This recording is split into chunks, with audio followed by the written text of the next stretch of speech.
मित्रांनो, तुमचं पुन्हा एकदा GB स्टोरी टेलर या यूट्यूब चॅनलवर स्वागत आहे.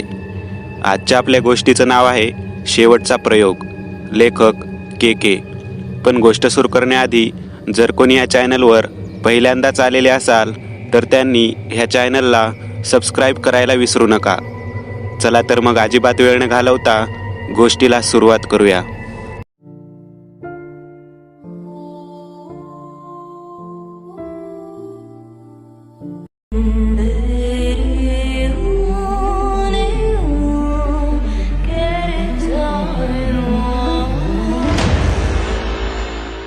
राजन, लेका ऐकलंस का? काय घडलं ते? विकास फोनवर राजनला सांगत होता. काय झालं? राजनने कुतूहलात विचारलं. अरे, आपल्या इथल्या नाट्यगृहात एका डोअर कीपरने आत्महत्या केली, नाट्यगृहाच्या इमारतीहून उडी मारून. विकास म्हणाला. अरे बापरे, का बरं? राजनने विचारलं. काय माहिती नाही, किरण सांगू शकेल, तो पण तिथेच आहे ना कामाला. विकास म्हणाला. बरं, किरणचं नाव घेतलंस म्हणून आठवलं, तो आहे कुठे? बरेच दिवस दिसला नाही, चौकात पण येणं बंद केलंय त्याने. राजन म्हणाला. माहीत नाही मला, पण एक आठवडा झाला दिसला नाहीये. विकास म्हणाला. बरं, भेटू मग संध्याकाळी, आज बसू जरा. विकास म्हणाला. त्याने फोन ठेवला. संध्याकाळी राजन चौकातल्या त्यांच्या ठरलेल्या टपरीवर जाऊन उभा होता. विकास आला. चला महाराज, विकास म्हणाला.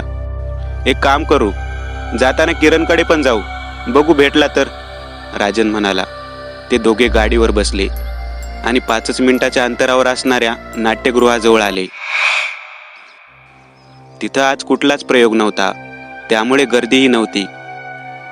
पार्किंगजवळ गाडी लावून ते किरणला शोधत आत जाऊ लागले. पार्किंगचा वॉचमन पण आज गायब होता. ते आत शिरले. पहिले दोघेही टॉयलेटमध्ये गेले, निसर्गाच्या हाकेला ओ द्यायला. अचानक टॉयलेटचा संडासचा दरवाजा उघडून किरण बाहेर आला. तिथून आतून कसला तरी जाळल्याचा वास येत होता. किरण, बरं झालं भेटला इथंच. अरे, आज बसायचा प्लॅन होता. तसंही तू बरेच दिवस भेटला नाहीस, म्हणून म्हटलं बघाव येतोस का. राजन म्हणाला. पण हा जळाल्याचा वास कसला? विकासने किरणला विचारलं. काही नाही, बिडी मारत होतो आतमध्ये. तुला माहित आहे, बिडीशिवाय प्रेशर येत नाही आपल्याला. किरण बेसिनमध्ये हात धुवत म्हणाला.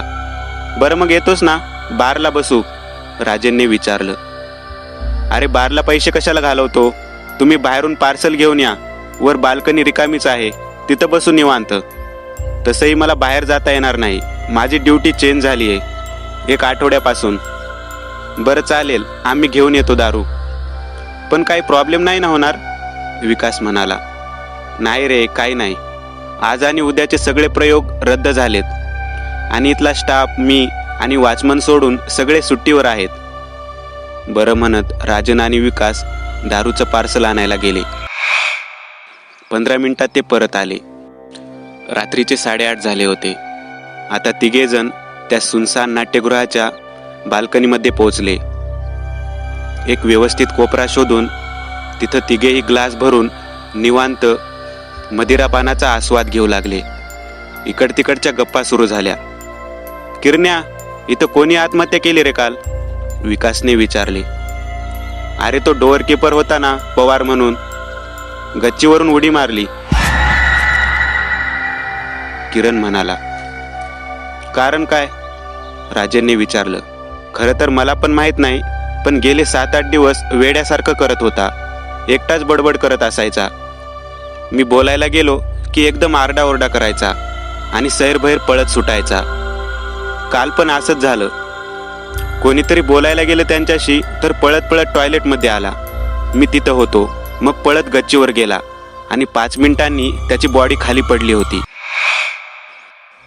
किरणने सगळा प्रकार सांगितला. किती दिवस होता इथं कामाला? राजनने 3 पॅग रिचवत विचारलं. 2 आठवडे झाले होते, किरण म्हणाला. बरं किरण्या, मी ऐकलंय की हे नाट्यगृह झपाटलेले आहे.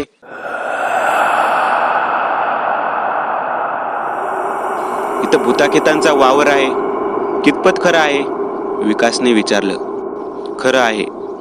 इथं विचित्र गोष्टी घडतात, म्हणून तर मी पण इथं काही जागा आहेत तिथं शक्यतो रात्री जात नाही, किरण म्हणाला. विचित्र प्रकार म्हणजे? विकासने विचारलं. म्हणजे इथं कलाकारांची मेकअप रूम आहे. तिथले पंखे आपोआप चालू बंद होतात आणि कधीकधी रात्रीच्या प्रयोगाला तिथं एक बाई फिरताना दिसते.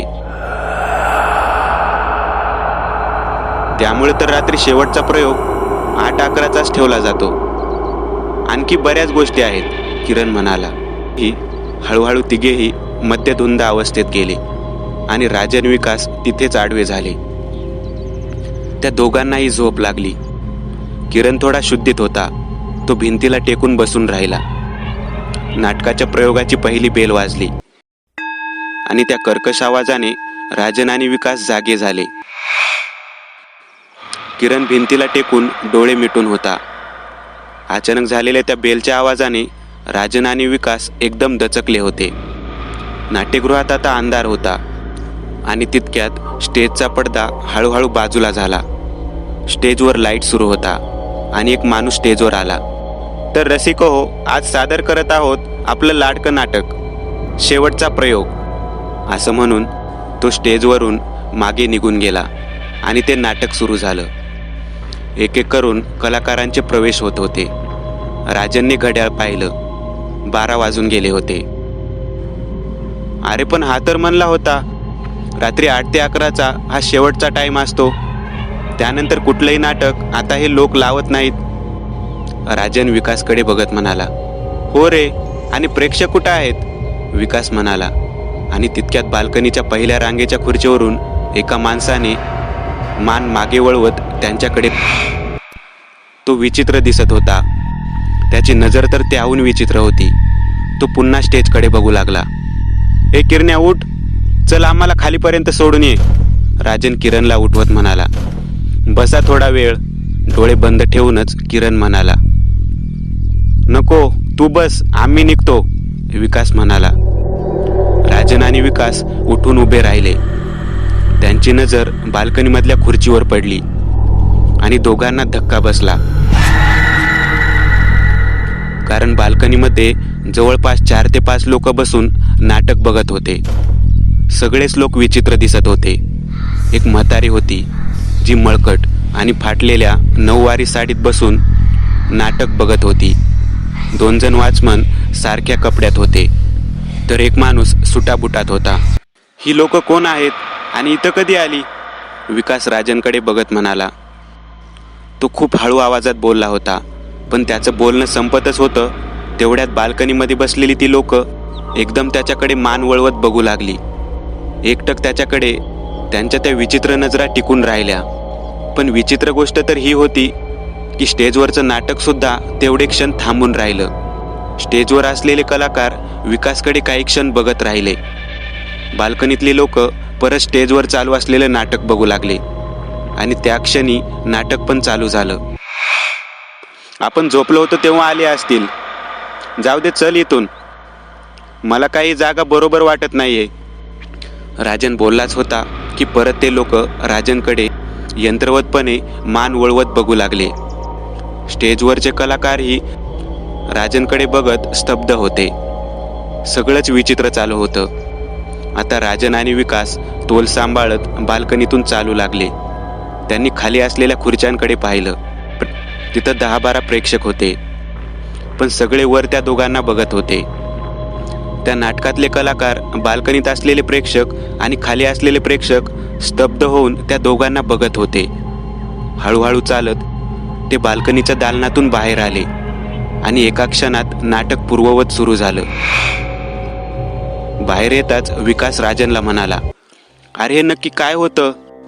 त्या सगळ्यांचे हावभाव किती विचित्र होते. हो रे, माझ्या तर अंगावर काटाच आलाय.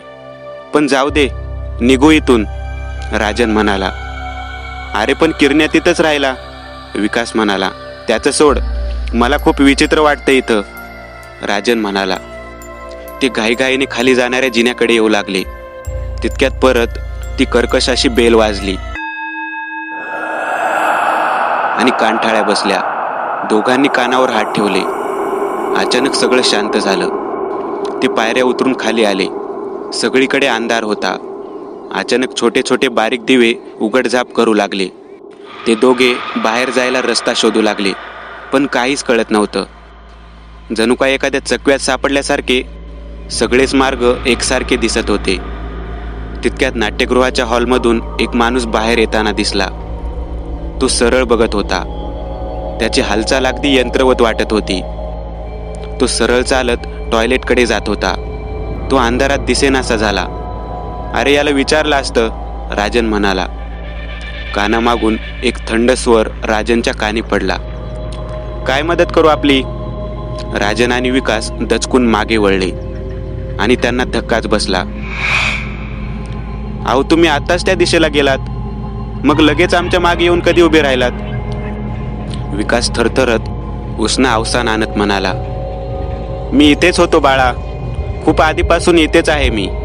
तो माणूस स्मित हास्य करत शांतपणे म्हणाला. काका, इथून बाहेर जायचा रस्ता कुठे आहे सांगताल का?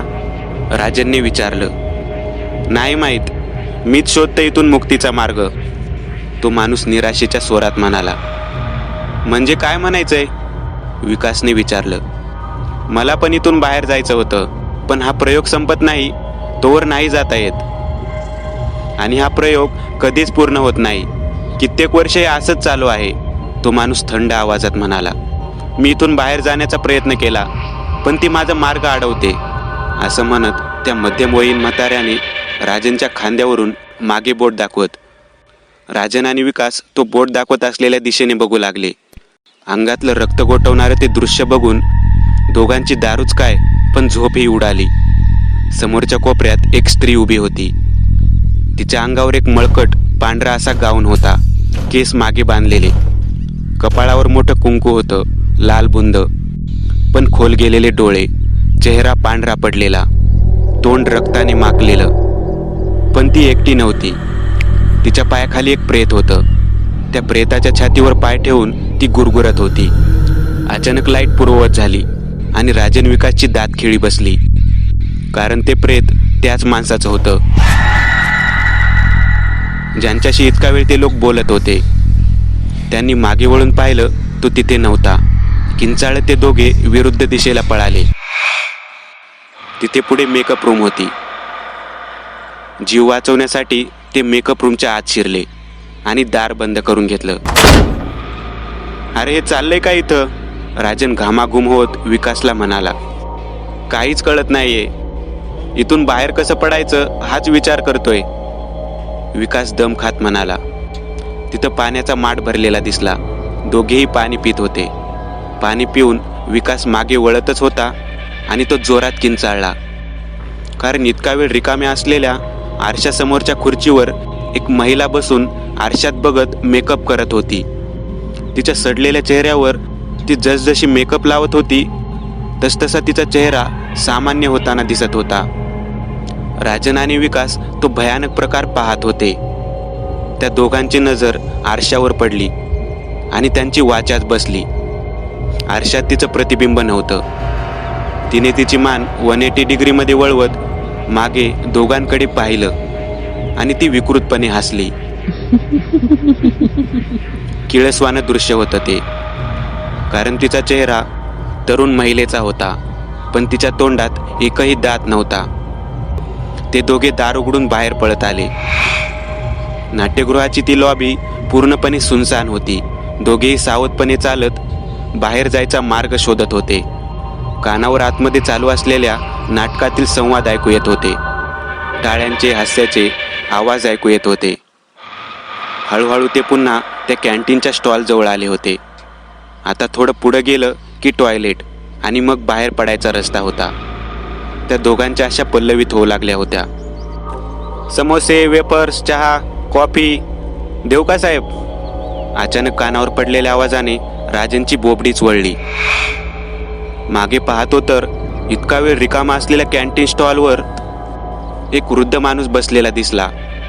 आणि इतकंच नाही तर काही सेकंदापूर्वी रिकामा असलेला तो परिसर आता 4-5 माणसांनी भरलेला होता.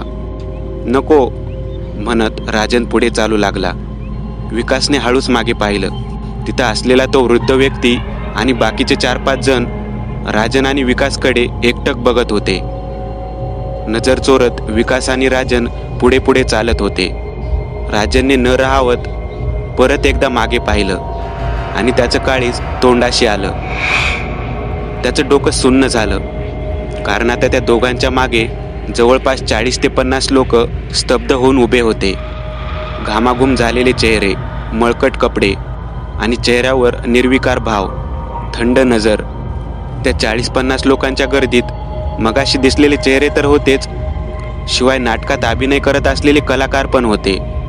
राजन आणि विकास आता जीव मुठीत घेऊन दरवाजापर्यंत पोचायला पळू लागले, पण मुख्य द्वार बंद होतं. उघडण्याचा प्रयत्न केला पण उघडलं नाही.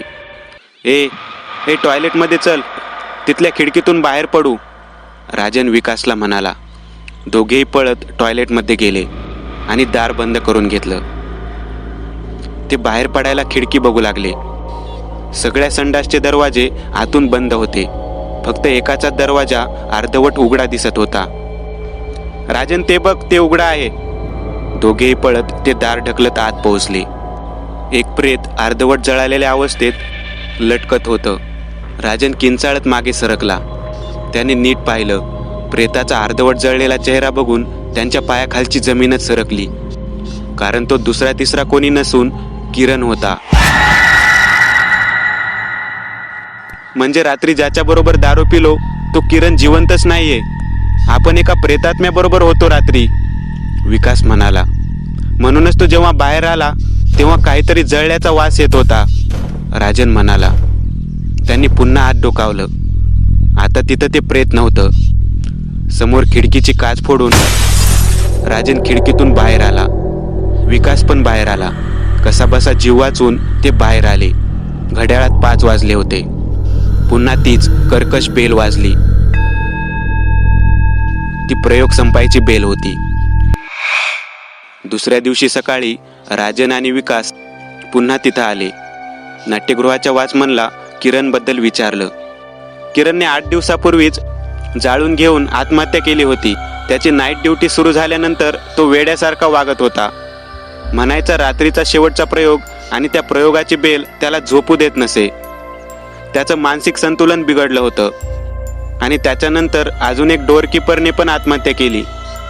त्याला म्हणे किरण दिसायचा. किरण दिसला की तो आरडाओरडा करत सैरभैर पळायचा. त्यातच गच्चीवर जाऊन त्याने खाली उडी मारून जीव दिला. आता हे नाट्यगृह बंद करणार आहेत, वॉचमन म्हणाला. पण इथं नक्की हे का घडतं, राजनने विचारलं. खूप वर्षापूर्वी या जागेवर काही 3 कुटुंब राहत होती. त्यांची जमीन जबरदस्तीने हिसकावून घेण्यासाठी इथं बरेच खून झाले. काही झोपेत असतानाच हत्या केली गेली. त्यानंतर हे नाट्यगृह बांधलं. असं म्हणतात त्या रात्रीचा शेवटचा प्रयोग होता तो स्टेजवर नाटक सुरू असताना वरचा रॅक खाली कोसळला आणि सगळे कलाकार मृत झाले. चेंगराचेंगरीत 50 ते 60 लोक मेले. तेव्हापासून विचित्र प्रकार घडू लागले. तेव्हापासून रात्री 11 नंतर चालणारे शो बंद केले. वॉचमन आणि डोअरकीपरची रात्रपाळी बंद केली होती. पण नवीन मॅनेजर आला आणि त्याने रात्री शो रात्रपाळी सुरू केली आणि मग असे जीव जाऊ लागले. वॉचमनने सगळी हकीकत सांगितली. आता हे नाट्यगृह बंद करत आहेत, कायमचं, असं म्हणत वॉचमन आत जाऊ लागला. मध्येच थांबत म्हणाला, पण रात्रीचा शेवटचा प्रयोग कधी बंद होणार नाही, असे म्हणत तो आत गेला. आज कित्येक वर्ष झाली. ती इमारत आता ओसाड झाली आहे. पण रात्री उशिरा तिथून जाताना आजही त्या शेवटच्या प्रयोगाची कर्कश बेल ऐकू येतेच. आजही कित्येक जणांना किरण बीडी पित असलेला दिसतो. मित्रांनो, आज पुरतं एवढंच. तुम्हाला जर काही गोष्ट आवडली असेल तर नक्की लाईक करा. तुमच्यापैकी बरेचसे जण व्हिडिओ लाईक न करताच पळून जातात. पण हा जर व्हिडिओ तुम्ही लाईक केला तर मला जरा बरं वाटेल आणि असेच भारी भारी व्हिडिओ बनवायची माझ्यात एनर्जी येईल. त्यामुळे नक्की लाईक करा. आणि अजूनही कोणी या चॅनलला सबस्क्राईब केलेलं नसाल तर लगेच सबस्क्राईब करून टाका. आणि बाजूची घंटी ती मात्र दाबायला विसरू नका. देवाची घंटी आहे ती. चला तर मग पुन्हा भेटूया अशीच एक आगळी वेगळी गोष्ट घेऊन पुढच्या भागात.